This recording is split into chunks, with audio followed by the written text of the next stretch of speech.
Қазақстанда жаңа арнаулы әлеуметтік төлем енгізілді. Сәлеметсіз бе? Шұғылы және маңызды хабарламаларды жіберіп алмау үшін қазір лайк басып, жазылуды ұмытпаңыз. Елімізде денсаулығы зиянды еңбек жағдайында жұмыс істейтіндер үшін арнаулы әлеуметтік төлем енгізілді деп хабарлайды бүгін KZ порталы Еңбек және халықты әлеуметтік қорғау министрлігінің баспасөз қызметіне сілтеме жасап. Бұл әлеуметтік төлем 2024 жылға 1 қаңтардан бастап енгізілді. Арнаулы әлеуметтік төлеулерді тағайындаудың міндетті шарттары мынадай: 55 жасқа толу және бірыңғай жинақтаушы зейнетақы қорында кемінде 7 жыл кәсіптік зейнетақы аударымының болуы. Арнаулы әлеуметтік төлем бірнеше компоненттен тұрады және 4 қаражат көзінен жүзеге асырылады.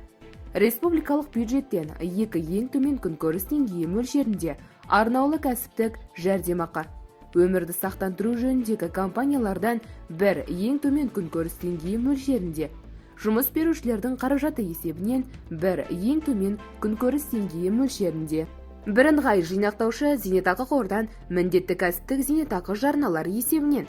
Бұдан бөлек, жұмыскерлерге бірыңғай жинақтаушы зейнетақы қордағы зейнетақы жинақтарын ескере отырып, міндетті зейнетақы жарналары есебінен төлем алу құқығы беріледі делінген ведомство хабарламасында. Арнаулы әлеуметтік төлем экономиканың 19 саласында, оның ішінде тау-кен өндіру және өңдеу өнеркәсібінде және басқаларында жұмыс істейтін қазақстандықтарға тиесілі.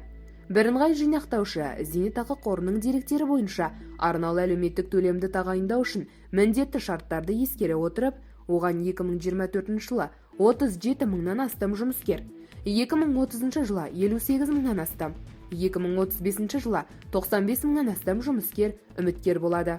Осылайша, әлеуетті төлем алушылар саны жыл сайын ұлғаяды. Алдын ала деректер бойынша 2024 жылы арнаулы әлеуметтік төлемнің орташа мөлшері жалпы алғанда 208 мың теңгеден асады.